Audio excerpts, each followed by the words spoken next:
Et voilà, nous sommes de retour pour la deuxième partie de notre émission consacrée aux élections présidentielles américaines. Vous le savez, ça fait la une de toute l'actualité internationale. Cette grande surprise avec l'élection de Donald Trump, une deuxième fois en tant que président américain. Pour cela, nous avons le plaisir d'avoir avec nous Dr Mahmoud Sabet, professeur d'histoire politique. Bonjour. Alors, Trump is back, c'est le grand retour de Donald Trump. On va dire, il a explosé les sondages. La carte américaine des élections s'est transformée en rouge, tellement qu'il avait réussi à collecter des voix. À quoi s'attend-on? Est-ce que nous aurons un nouveau Trump qui sera à la tête des États-Unis? Il faut dire que c'est le deuxième président américain à être élu après avoir perdu une élection. Donc il était 45e président américain et il sera 47e. Quelle sera la politique de Donald Trump? Jusqu'à maintenant, on aurait pensé que sa politique sera plus ou moins la même chose qu'on a vu avec Biden. Mais moi, je pense que ce sera différent cette fois-ci. Parce que cette fois-ci, c'est la deuxième fois qu'il est président. En plus, il a un soutien très puissant avec le Sénat et le Congrès américain. Ça veut dire qu'il a beaucoup plus de pouvoir que n'importe quel président depuis très longtemps aux États-Unis. Tandis que la politique même, il n'est pas lié à des idées idéologiques et philosophiques comme ceux de Biden, que pour eux, la Russie était le grand ennemi, l'Iran c'est le grand ennemi, et Israël c'est le grand, l'État qu'on doit soutenir pour tout. Monsieur Trump est plutôt quelqu'un qui cherche à trouver une politique qui marche. Il cherche des solutions et il ne veut pas vraiment dépenser. Et ça, c'est différent, et dans ce sens, ce sera quelque chose qui va se lier avec la politique américaine, qui veut dire que à la fin de la journée, le Moyen-Orient, il veut trouver un équilibre.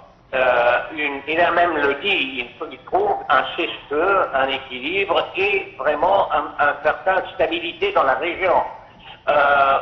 Et on va voir, moi je suis assez convaincu qu'il va chercher d'autres partenaires à part les Israéliens pour arriver à ce but. Et dans le même sens, l'Ukraine, il va l'abandonner, je pense. C'est fini, la guerre est finie et l'Ukraine l'a perdu. Ce qui est un désastre pour l'Europe. Et on va voir aussi la politique entre M. Trump et l'Europe et comment ça va se mettre dans le futur.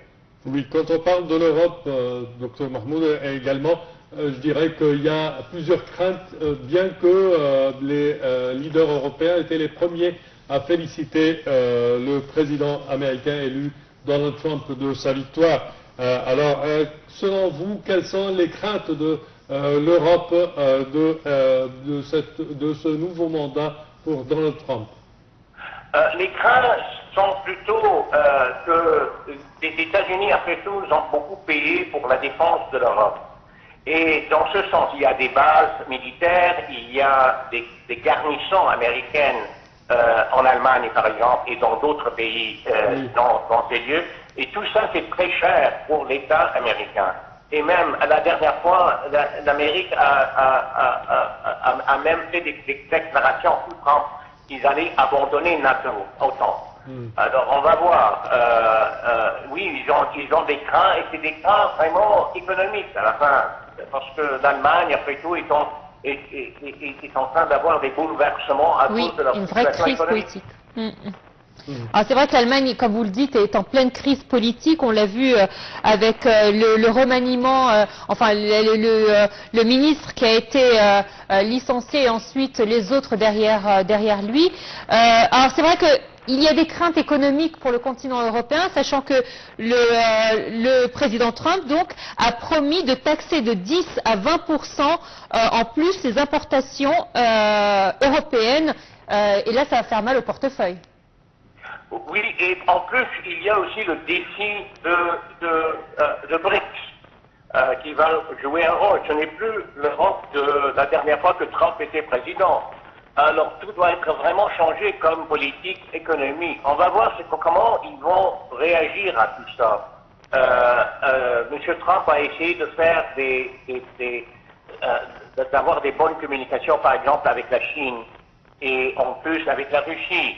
Alors, c'est complètement différent que celle de Biden, qui était plutôt quelqu'un qui cherchait, qui adressait ces gens comme des ennemis. Alors, on va voir. Ah, c'est toujours un peu tôt, et bien sûr, ils ne vont pas prendre le mandat avant le mi-janvier. C'est vrai, mais pour la Chine, par contre, il a promis une taxation de 60% quand même des produits chinois. Oui, mais on a vu aussi que les promesses de M. Trump changent de semaine à semaine. C'est vrai, c'est vrai. Il dit tout et son contraire. Oui, c'est ça. Il dit quelque chose, il fait quelque chose d'autre. Alors, on ne peut pas vraiment voir.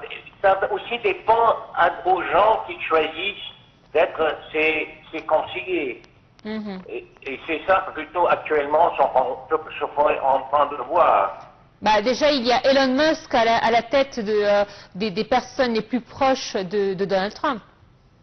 Par exemple, oui, qui est après tout quelqu'un qui va penser d'une autre façon. Et toujours, c'est un cabinet, c'est un régime qui cherche des solutions plutôt que de suivre des idéologies. Et c'est ça qui est le plus important dans tout ça.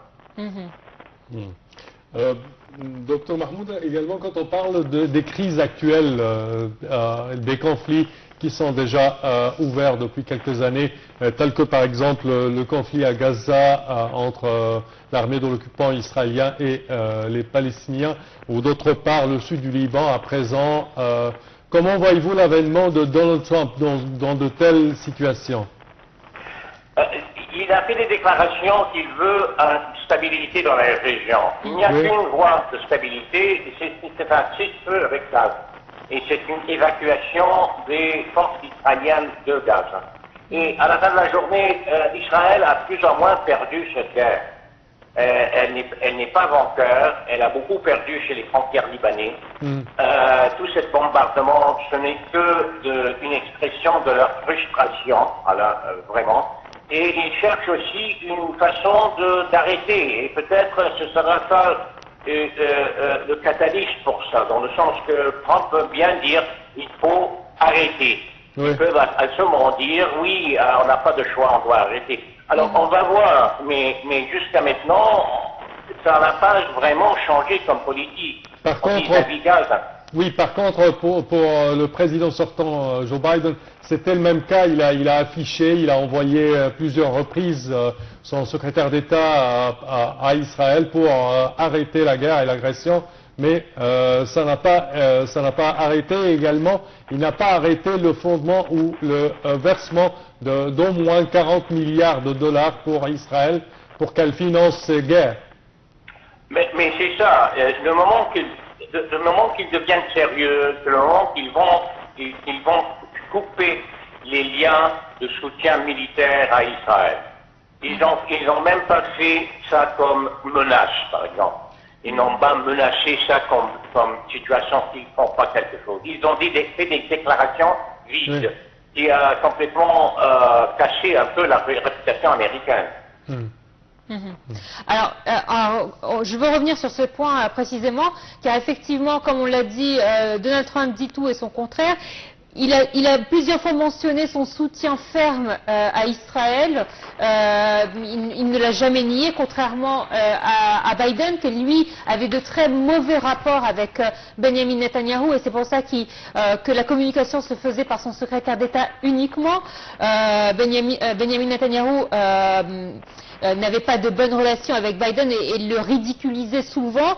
Est-ce qu'avec Donald Trump, justement, ça sera une nouvelle ère, sachant que aujourd'hui les choses bougent, comme vous venez de le mentionner, et que le Premier ministre israélien a limogé son ministre de la Défense?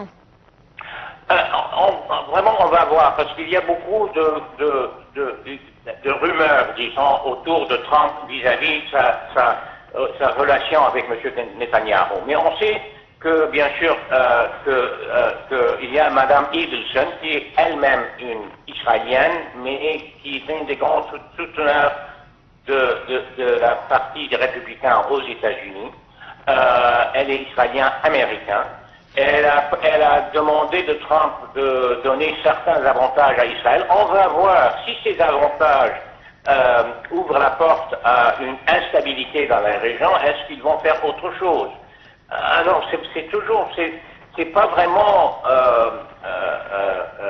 sûr en quelle direction M. Trump va faire au Moyen-Orient. Bien sûr, le plus pire des scénarios, c'est ça, qu'il va faire tout ce qu'ils vont demander.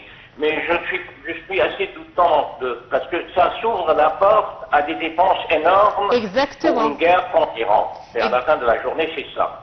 Exactement, c'est ce que vous étiez en train de dire, c'est qu'il n'a pas promis des avantages uniquement, il y a des morceaux de terre qui sont quand même en jeu. Les rumeurs disent ça, sans développer le sujet pour ne pas amplifier la rumeur, mais effectivement, lui qui se dit favorable à la paix, ce serait étrange de croire qu'il acceptera les demandes de la partie israélienne. Mais la partie israélienne elle-même est en train de changer. Effectivement. Il y a beaucoup de pression sur Israël actuellement avec M. Galland qui vient de partir du régime de M. Netanyahou. Il y a des problèmes. Et pas seulement des problèmes, il y a une instabilité en Israël même. C'est pas seulement des gens autour d'eux. Et ils sont dans une très mauvaise place actuellement. Alors on va voir, ce sera plusieurs mois avant que M. Trump prend la présidence d'Amérique, ça veut dire en mi-janvier. Et c'est très possible que M. Netanyahou va faire tout ce qu'il peut faire pour faire autre chose, attaquer l'Iran, provoquer peut-être une guerre avec l'Iran qui peut mêler les États-Unis là-dedans. On ne sait pas. Il y a plein de choses qui peuvent arriver entre-temps. Alors, actuellement, c'est un peu prématuré, je pense, de voir trop dans ce qui se passe. Parce qu'à la fin de la journée, ils ont besoin de la stabilité. Personne ne veut une guerre avec l'Iran dans la région. Effectivement. Autre chose également, c'est est-ce que nous allons avoir 2 présidents américains durant la prochaine période? Ça veut dire que là, on a commencé à voir que Donald Trump commençait à passer des coups de fil à la Russie, à certains pays européens pour commencer à régler certaines situations. D'ailleurs, il l'a dit avant le 20 juin, je veux qu'il n'y ait plus de guerre en Europe. Donc, est-ce que nous allons avoir 2 présidents dirigés pendant la prochaine période, ou un officiellement et un officieusement? 2 présidents des États-Unis, vous voulez dire. Je veux dire des États-Unis. Je pense que la politique de Biden sera de ne pas perdre la guerre en Ukraine avant qu'il sorte de la Maison-Blanche. Ils vont essayer de continuer avec cette guerre jusqu'à la fin pour que, si la guerre est perdue, on peut dire que c'est M. Trump qui a perdu. Alors c'est plutôt ça que actuellement, vis-à-vis de l'Europe et l'attitude de cette guerre qui est une catastrophe vraiment pour autant pour les États-Unis et aussi pour la réputation de l'Occident. Si cette guerre est perdue, c'est vraiment un grand coup contre la prestige de l'Occident là-dessus. Alors on va voir, je ne sais pas, moi on ne peut pas vraiment dire pour le moment, mais je pense que pour M. Biden, il va essayer de faire tout ce qu'il peut faire pour continuer cette guerre en Ukraine. Comment il peut, alors à ce moment-là, il va l'abandonner. Certainement, Trump veut l'abandonner complètement. Parfait. Espérons pour le mieux. De toute façon, Dr Mahmoud Sabet, nous tenons à vous remercier énormément de vos explications. Je répète que vous êtes professeur d'histoire politique. Merci à vous. Chers téléspectateurs, malheureusement, notre temps arrive à bout. Au terme de cette édition, je tiens à vous remercier et également à remercier ma collègue Noha. Merci à toi, Sam. Merci à vous, très chers téléspectateurs, de nous avoir suivis pour cette couverture spéciale des 2 plus grands événements actuels. Le premier se tient donc actuellement depuis lundi du 4 au 8. Il s'agit du Forum urbain mondial. Et le second, bien évidemment, c'est la victoire de Donald Trump, 47e président américain. Merci à vous, très bonne suite de programme.